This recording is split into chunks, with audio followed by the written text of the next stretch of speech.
Hello friends, कैसे हैं आप सब लोग। I hope you are all fine.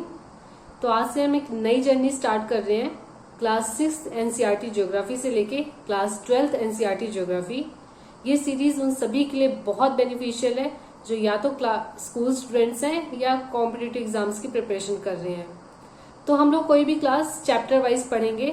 सबसे पहले उस चैप्टर के इम्पोर्टेंट पॉइंट्स फुल अंडरस्टैंडिंग के साथ देखेंगे और उसके बाद उसी चैप्टर से रिलेटेड इंपॉर्टेंट क्वेश्चन।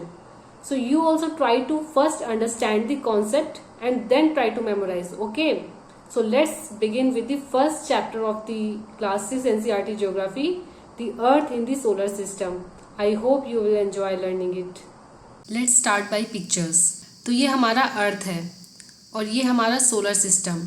इसमें 8 प्लैनेट्स हैं और ये हमारा सोलर सिस्टम हमारी इस गैलेक्सी का एक पार्ट है। हमारी गैलेक्सी का नाम मिल्की वे गैलेक्सी है और इसे आकाश गंगा भी कहते हैं क्योंकि पुराने ज़माने में ये लोगों को एक रोशनी की नदी लगती थी, तो इसका नाम आकाश गंगा पड़ गया। तो ये जो हमारा सोलर सिस्टम है, ऐसे बहुत सारे सोलर सिस्टम्स यहाँ पे होंगे क्योंकि ऐसे बहुत सारे स्टार्स यहाँ पे हैं और ये गैलेक्सी इस यूनिवर्स का पार्ट है और यहाँ पे बहुत सारे गैलेक्सीज हैं। तो आप अंदाज़ा लगा सकते हैं कि हमारा जो सोलर सिस्टम है वो यहाँ पे कैसा दिखता होगा, कितना छोटा दिखता होगा। और ये अंदाज़ा लगाना कि हमारा यूनिवर्स कितना बड़ा है ये बहुत मुश्किल है और वैज्ञानिक अभी तक इसकी खोज कर रहे हैं। तो आइए इन सब बातों को समराइज करते हैं। तो सबसे बड़ा है यूनिवर्स, जहाँ मिलियंस ऑफ गैलेक्सीज हैं और उन गैलेक्सीज में किसी एक गैलेक्सी में अगर देखें तो वहाँ बिलियंस ऑफ स्टार्स हैं, डस्ट और गैसेस के बादल हैं। और हमारी जो गैलेक्सी है उसका नाम मिल्की वे गैलेक्सी है जिसको आकाश गंगा भी कहते हैं। और हमारी इस गैलेक्सी में मिलियंस ऑफ स्टार्स हैं। उसमें एक स्टार हमारा सन है और सन हमारे सोलर सिस्टम का पार्ट है जिसमें 8 प्लैनेट्स, उनके नेचुरल सैटेलाइट्स को मून भी बोलते हैं, एस्टेरॉइड्स एंड मीटेराइड्स जिनके बारे में हम बाद में पढ़ेंगे, ये सब भी आते हैं। तो सबसे पहले हम सेलेस्टियल बॉडीज़ की डेफिनेशन देखते हैं। कोई भी नेचुरल ऑब्जेक्ट जो अर्थ के एटमॉस्फेयर से बाहर स्पेस में है उसको सेलेस्टियल बॉडीज़ बोलते हैं। इन सेलेस्टियल बॉडीज़ को दिन में देखना पॉसिबल नहीं हो पाता क्योंकि सूरज की रोशनी बहुत तेज होती है, पर रात में हम इन्हें आराम से ऑब्जर्व कर सकते हैं। ये सब आपस में बहुत अलग हैं और इनकी कैरेक्टरिस्टिक्स भी अलग अलग हैं। सबसे पहले हम स्टार्स से स्टार्ट करते हैं। स्टार्स इन सब में सबसे ज़्यादा बड़े और गर्म होते हैं और गैसेस से बने होते हैं।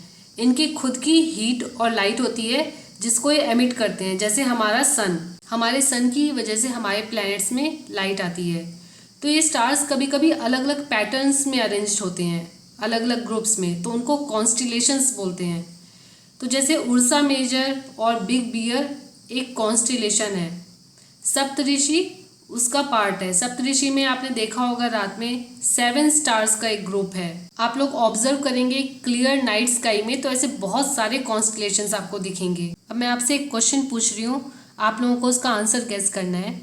एक स्टार है जिसकी हेल्प से हम नॉर्थ डायरेक्शन का पता लगा सकते हैं, उसका नाम, इट इज़ पोल स्टार और नॉर्थ स्टार।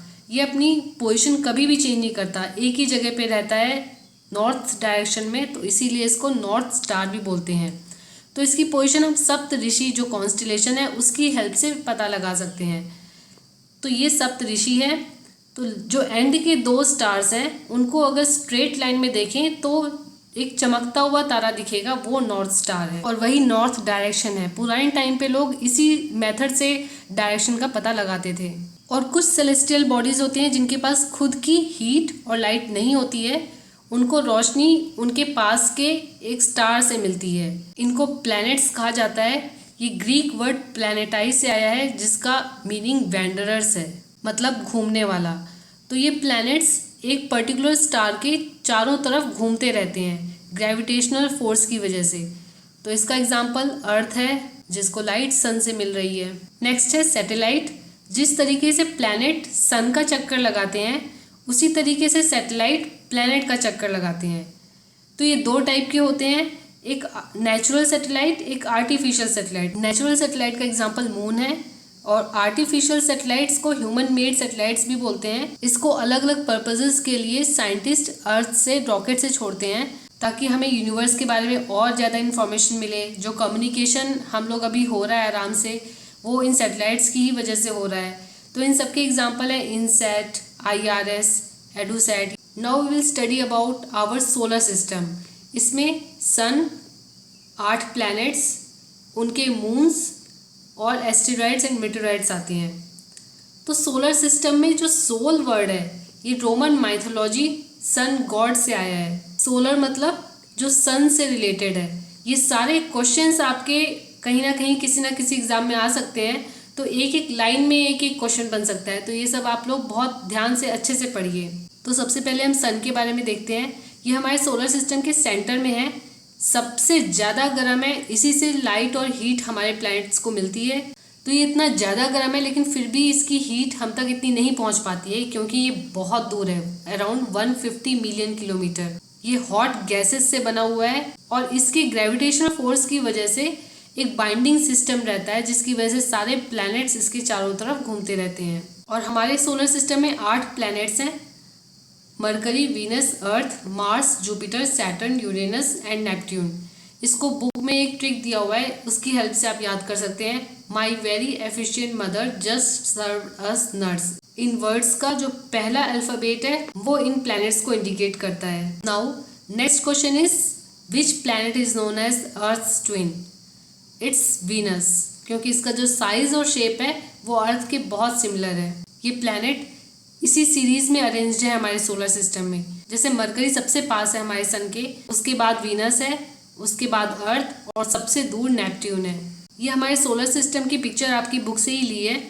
तो ये सन है और ये सारे प्लैनेट्स हैं, और ये जो नंबर लिखे हुए हैं ये डिस्टेंस है इन मिलियन किलोमीटर्स। तो अर्थ हमारा 150 मिलियन किलोमीटर दूर है, जो नेपट्यून है वो 4496 मिलियन किलोमीटर दूर है। और यहाँ पे इन प्लैनेट्स की 3 इन्फॉर्मेशन दी हुई है। पहला, वो एक चक्कर सन का कितने दिन में लगाता है। दूसरा, वो खुद कितने टाइम पे घूम पाता है। और तीसरा, इन सब के कितने कितने मून्स हैं। जो पहली इन्फॉर्मेशन है कि वो एक चक्कर सन का कितने दिनों में लगाते हैं, वो तो ऑफ कोर्स मरकरी से लेके नेपट्यून तक वो दिन बढ़ेंगे ही बढ़ेंगे, क्योंकि सन से डिस्टेंस बढ़ रही है। जैसे मरकरी 88 डेज में सन का चक्कर लगा पाता है, तो नेपट्यून 164 ईयर्स में, और हमारा अर्थ 365 डेज में। दूसरी इन्फॉर्मेशन कि वो खुद कितने दिनों में अपना चक्कर लगाते हैं, उसको मैंने एक सीरीज में अरेंज किया है। जैसे वीनस सबसे ज़्यादा टाइम लगाता है, 243 डेज में वो खुद का एक चक्कर लगा पाता है, और जुपिटर सबसे कम डेज में, सिर्फ 9 आवर्स 56 मिनट में वो एक चक्कर लगा लेता है। जो थर्ड इन्फॉर्मेशन है कि किसके कितने मून्स हैं, उसको भी मैंने एक सीरीज में अरेंज किया है। जुपिटर और सैटर्न के सबसे ज़्यादा मून है, अराउंड 53, और मरकरी और वीनस के पास एक भी मून नहीं है। अर्थ के पास एक है, मार्स के पास 2 हैं। तो इस सीरीज को आप याद कर लीजिए, एग्जाम में आ सकता है। नेक्स्ट, जो शुरू के 4 प्लैनेट्स हैं उनको इनर प्लैनेट्स बोलते हैं, और जो बाद के 4 प्लैनेट्स हैं उनको आउटर प्लैनेट्स बोलते हैं। और इनर प्लैनेट और आउटर प्लैनेट के बीच में एक बेल्ट है जिसमें एस्टेरॉइड्स मिलते हैं। 2006 तक हमारा एक और प्लैनेट हुआ करता था, प्लूटो, लेकिन उसका साइज बहुत छोटा था। तो इंटरनेशनल एस्ट्रोनॉमिकल यूनिट की एक मीटिंग हुई जिसमें डिसाइड किया गया कि प्लूटो की तरह और भी जो छोटे सेलेस्टियल ऑब्जेक्ट्स आइडेंटिफाइड हुए थे, जैसे सेरेस 2003, UB 313, उनको ड्वार्फ प्लैनेट की कैटेगरी में डाला जाए। अब हम पढ़ते हैं अर्थ के बारे में। ये हमारे सोलर सिस्टम का सबसे ज़्यादा यूनिक प्लैनेट है। क्यों? क्योंकि ये ना तो बहुत ज़्यादा गर्म है, ना बहुत ज़्यादा ठंडा है। यहाँ पानी, हवा, ऑक्सीजन, वो सब कुछ है जो एक लाइफ को सपोर्ट करता है, इसीलिए यहाँ पे लाइफ है। इसको ब्लू प्लैनेट भी कहा जाता है, क्योंकि जब स्पेस से हम देखते हैं तो ये ब्लू कलर का दिखाई देता है। उसका रीज़न ये है कि इसका 2/3 स्पेस वाटर से कवर्ड है। ये 5th लार्जेस्ट प्लैनेट है और 3rd नियरेस्ट। इसका शेप स्फेरिकल है, जो कि फ्लैटेंड है पोल्स में यहाँ पे। तो इस वजह से इस शेप को जियोइड शेप बोला जाता है। जियोइड मतलब earth type of shape. Now next comes moon.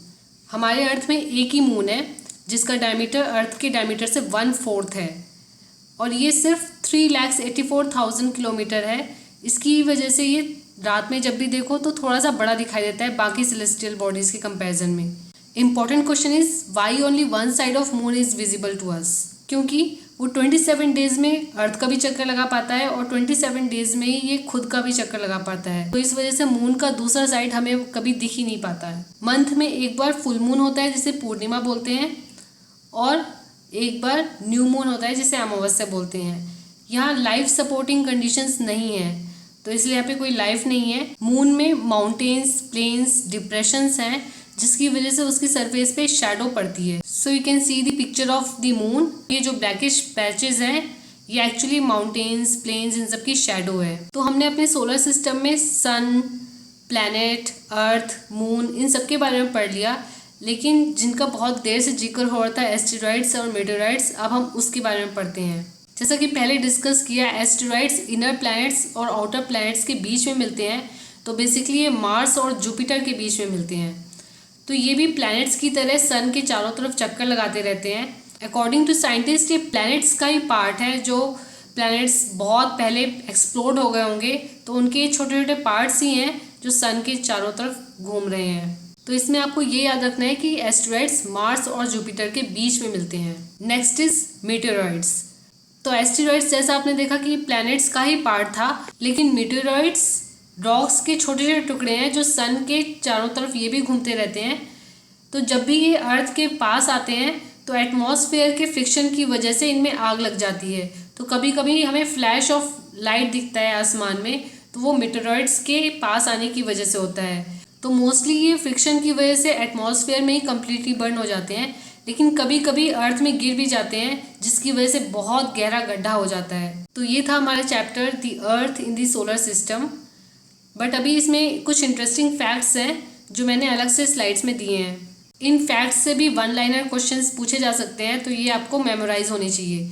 तो पहला है जुपिटर, सैटर्न और यूरेनस। हमारे सोलर सिस्टम में ये 3 ही प्लैनेट ऐसे हैं जहाँ पे रिंग्स पाई जाती है। रिंग्स मतलब बहुत सारे छोटे छोटे रॉक्स, टुकड़े जो इन प्लैनेट्स के चारों तरफ घूमते रहते हैं। Second is light travels at a speed of 3 lakh kilometre पर सेकेंड। इतनी ज़्यादा स्पीड होने के बाद भी लाइट को सन से अर्थ पहुंचने में लगभग 8 मिनट का टाइम लग जाता है।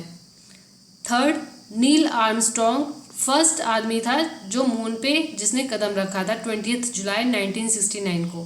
फोर्थ, एस्ट्रोनॉमर कौन होते हैं? एस्ट्रोनॉमर वो होते हैं जो सेलेस्टियल बॉडीज और उनके मूवमेंट्स की स्टडी करते हैं। For example Aryabhata ancient India के फेमस एस्ट्रोनॉमर थे, जिन्होंने ये उसी टाइम कह दिया था कि मून और प्लैनेट्स में जो रोशनी होती है वो सनलाइट की वजह से होती है। Now these are the important questions of this chapter. If you have understood the chapter completely, you will get the answer, or else you can ask me in the comment section. तो मैं एक बार questions पढ़ देती हूँ। What is the another name of Milky Way galaxy? Saptarishi is a part of which constellation? Ursa Major constellation is also called. Which star indicates north direction and with the help of which constellation? Sun is made up of. Planet word came from a Greek word planetai, and what is its meaning? Which planet is known as Earth's twin? Arrange these planets in increasing order of number of days they take to spin. Why only one side of moon is visible? Name the planets which have rings in our solar system. What is the speed of light and what time it takes to reach the Earth? Asteroids are found between which two planets in our solar system? And dash dash dash causes flash of light when they come near to Earth. Fill this blank. Geoid shape meaning. I hope you liked the video.